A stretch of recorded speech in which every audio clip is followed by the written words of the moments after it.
Hola, muy buenas. Como veréis, este es un vídeo muy corto en el que pretendo introducir cuáles son las claves de este primer tema de análisis de algoritmos. Es decir, qué es lo que vamos a estudiar, cómo lo vamos a ver, por qué lo vamos a estudiar.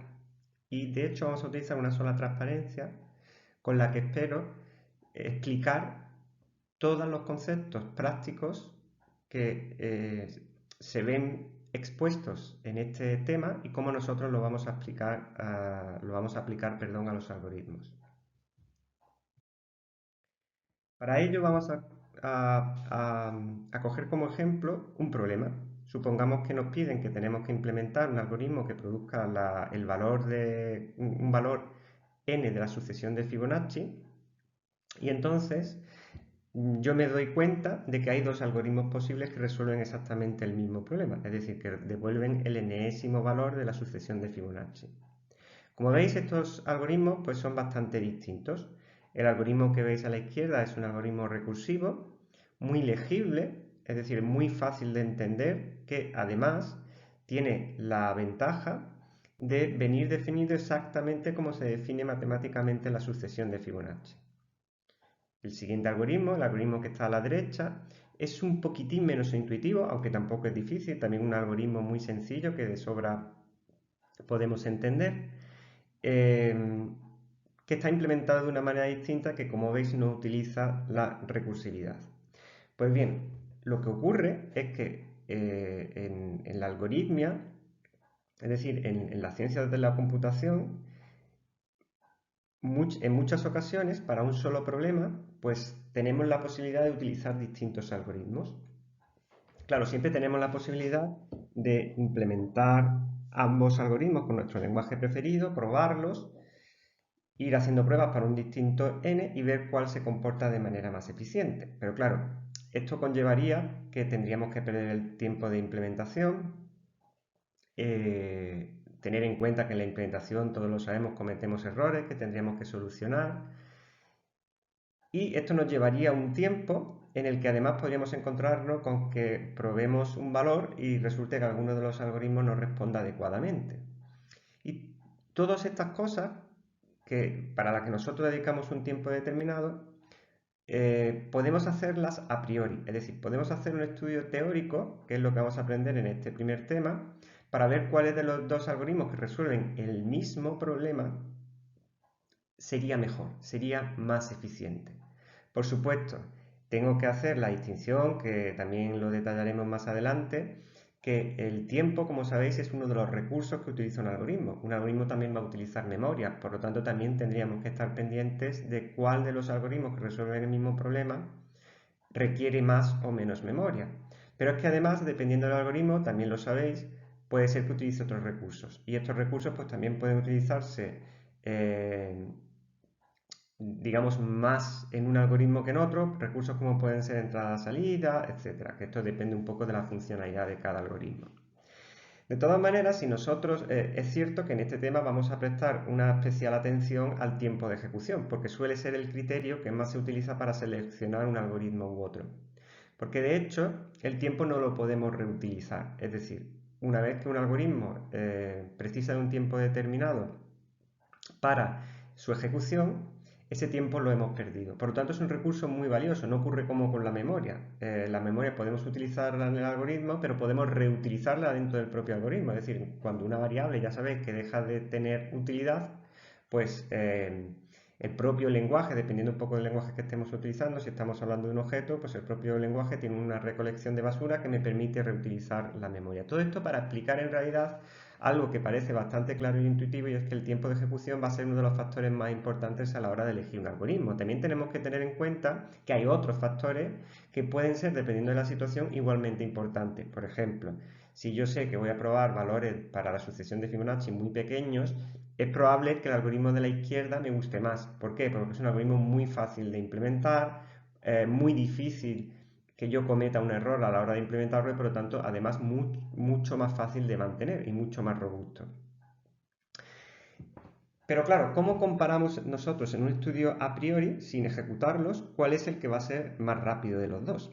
Pues esto lo vamos a hacer a través de funciones. Es decir, como podemos ver en este algoritmo, al margen del lenguaje de programación que estemos utilizando, al margen de la máquina en la que terminemos implementándolo, del compilador, etcétera, a que a todo eso denominaremos como factores externos, tenemos también una serie de factores internos que van a ser clave en el tiempo de ejecución del algoritmo, que son el tamaño de los datos de entrada, ¿verdad? No es lo mismo que el n, que a mí me aparece como parámetro de entrada, sea un número muy grande a que sea un número muy pequeño. Esto va a determinar el tiempo de ejecución del algoritmo, como podéis ver fácilmente. Por ejemplo, si nos fijamos en el algoritmo de la derecha, pues como tenemos un for que va desde i igual a 1 hasta n, cuanto mayor sea n, mayor será el número de ejecuciones que se producirá en ese bucle for. Eso lo vemos bastante claro y vemos por lo tanto que el tamaño de los datos de entrada va a ser un factor clave para determinar el tiempo de ejecución de los algoritmos.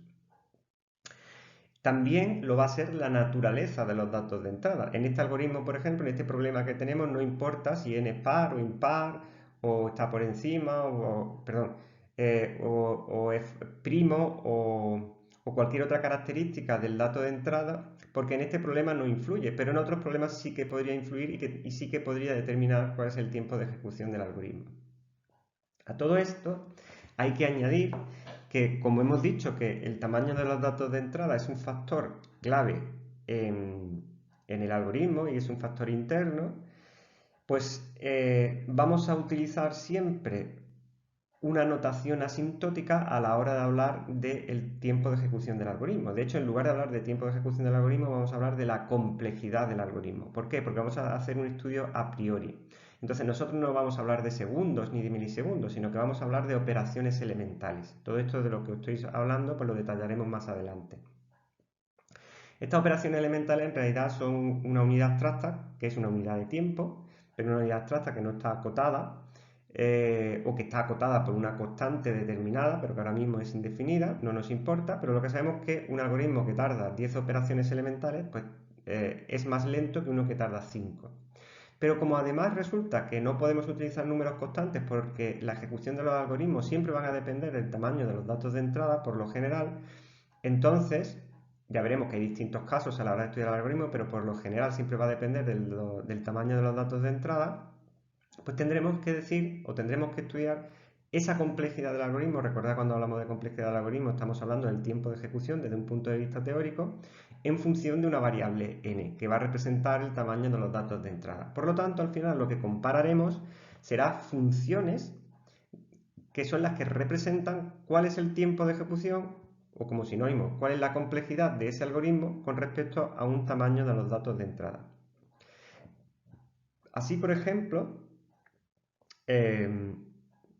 si vemos el algoritmo de la izquierda, veremos que la complejidad de esa versión recursiva es exponencial. Ahora mismo no sabemos por qué es exponencial, pero es exponencial.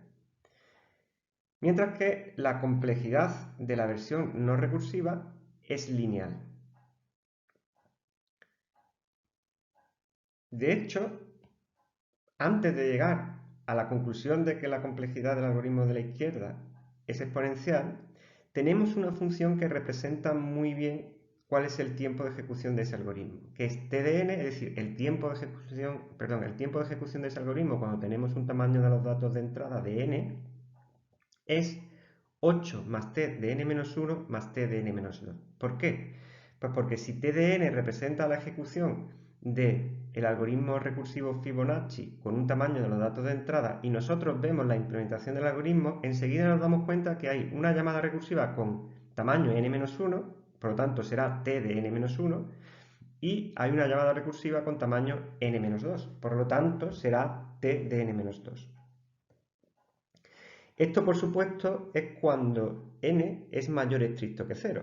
Perdón, cuando n es mayor estricto que 2, porque ya estamos viendo en ese algoritmo recursivo que hay dos casos especiales, que es cuando n es igual a 0 y n es igual a 1.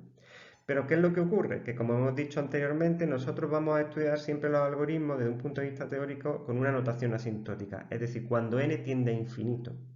Porque cuando n tiende a infinito es cuando realmente podemos comparar las funciones. A nosotros lo que nos va a importar, de acuerdo a esta notación asintótica, es cómo de rápido crece el tiempo de ejecución.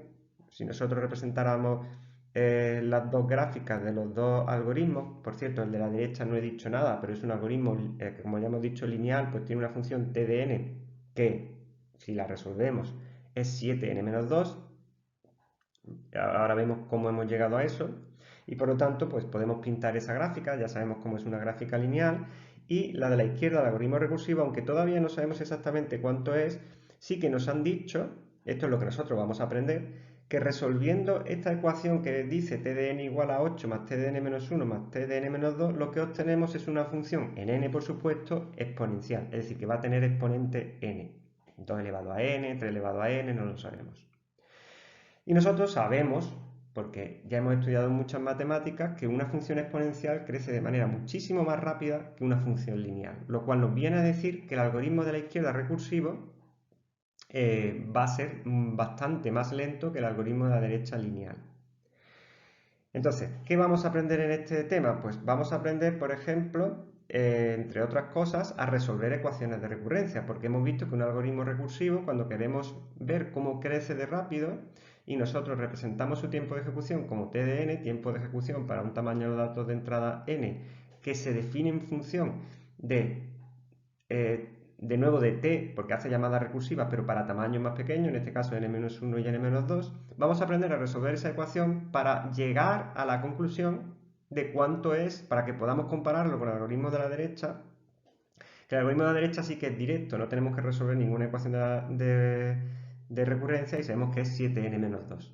Entonces, para poder compararlo, una de las cosas que vamos a hacer en este tema es aprender a resolver ecuaciones de recurrencia. Vamos a aprender también a ver cómo, permitirme que coja el lápiz, ver cómo creo que estoy ahora, cómo de este algoritmo que nosotros tenemos aquí, hemos llegado a 7n-2. En realidad es bastante intuitivo, aunque lo veremos en más detalle. Lo que vamos a hacer es contar las operaciones que hay dentro del cuerpo del algoritmo, porque aquí vemos, por ejemplo, que hay una comparación, vemos que hay una asignación, y ya determinaremos y explicaremos por qué a cada una de estas operaciones las consideramos operaciones aritméticas, operaciones elementales, ¿vale? Las operaciones de asignación, las operaciones aritméticas, las operaciones de acceso a memoria, por ejemplo, si accedemos a un índice de un array también va a ser una operación elemental.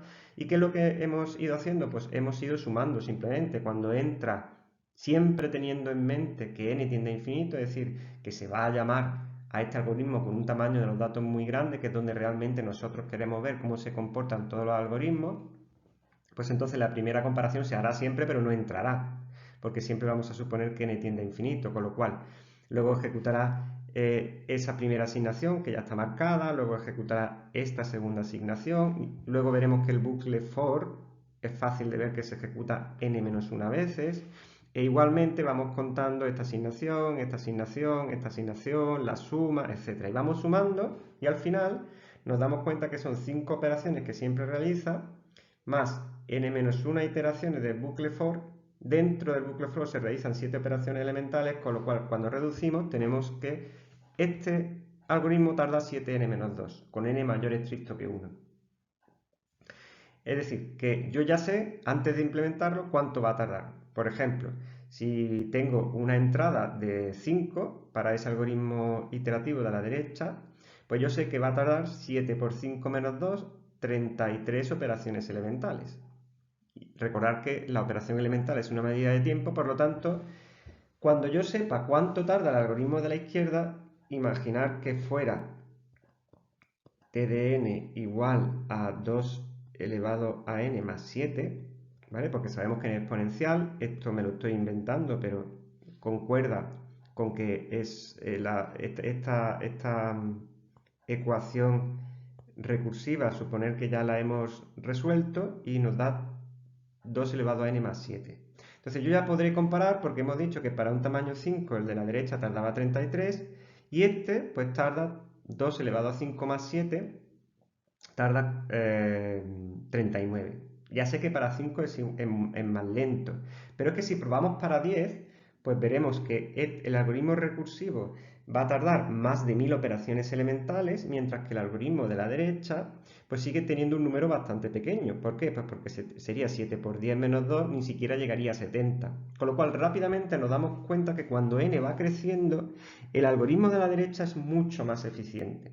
Mucho más eficiente. De hecho, una de las cosas que tenemos que tener en cuenta, y aquí es donde está la ventaja de la algoritmia, es que uno podría pensar, sobre todo con la tendencia tecnológica de los últimos días, perdón, de los últimos años, uno podría pensar, bueno, pues me compro un ordenador más potente y puedo utilizar el algoritmo que quiera. Pero si nosotros hacemos crecer n, y en lugar de 10 probamos 100 y en lugar de 100 probamos 200, veremos que da igual el procesador que tengamos, que el algoritmo de la izquierda no va a terminar. Y algunos se preguntarán, pero si solo tiene 3 líneas de código, sí, sí, pero no va a terminar, ¿de acuerdo? Ya veremos el por qué, pero ese algoritmo, cuando nosotros le produzcamos una entrada, y de hecho lo podéis probar rápidamente, porque como bien estáis pensando, son solamente 3 líneas de código, podemos hacer un copiar y pegar en nuestro entorno de desarrollo en Java o en el lenguaje que vosotros queráis, lanzarlo y veréis cómo con tamaños a partir de 100 simplemente vuestro programa no termina. Mientras que el algoritmo de la derecha termina muy rápidamente. Prácticamente no os dais cuenta. Da igual que pongáis un tamaño 100, 200, 300, no va a tardar absolutamente nada en produciros una respuesta. Con lo cual, como veis, la algoritmia es bastante más importante que la inversión que nosotros podamos realizar en hardware. Entonces, todo esto de lo que nosotros hemos estado hablando es lo que vamos a aprender poco a poco y paso a paso a realizar en este primer bloque, digamos, de la asignatura, en este primer tema, que se corresponde con la parte de análisis de algoritmos. Esto nos va a permitir comparar algoritmos que resuelven un mismo problema y al final del tema también vamos a hacer especial mención a la comparación de problemas, ¿vale? Porque recordar que estos son distintos algoritmos que resuelven un mismo problema, pero que también vamos a interesarnos por ver cuál es la clasificación de problemas desde un punto de vista abstracto, desde el punto de vista de ciencias de la computación, ¿vale? Teniendo en cuenta todos los problemas que existen conocidos, y vamos a estudiar varios de ellos a lo largo del curso, como por ejemplo obtener un árbol minimal en un grafo, obtener el camino más rápido entre dos puntos en un grafo, o resolver el problema de la mochila, o que ya lo definiremos y lo resolveremos, o los distintos problemas que vayamos viendo, lo que vamos a hacer al final de este tema es clasificar los distintos problemas que hay y demostrar y definir una serie de clases preestablecidas que hay de problemas que los dividen básicamente en dos grandes grupos. En problemas tratables, es decir, que son problemas que yo fácilmente voy a poder implementar en un lenguaje de programación, lo voy a ejecutar y aquello va a darme una respuesta de manera muy rápida, tal y como espero. Y también veremos que hay muchos problemas que incluso siendo muy sencillos, ¿vale? Porque en este caso la sucesión de Fibonacci, en el momento que encontramos un algoritmo que es muy rápido, decimos que el problema es tratable. Pero hay otros problemas para los cuales ese algoritmo muy rápido no existe, con lo cual solamente tenemos algoritmos que son de orden exponencial, por ejemplo, y por lo tanto diremos que el problema es intratable. Ya aportaremos bastante más detalles porque ahora mismo pues, es un resumen muy básico, pero suficiente para que entendáis qué es lo que vamos a ver a lo largo de este tema. ¿De acuerdo?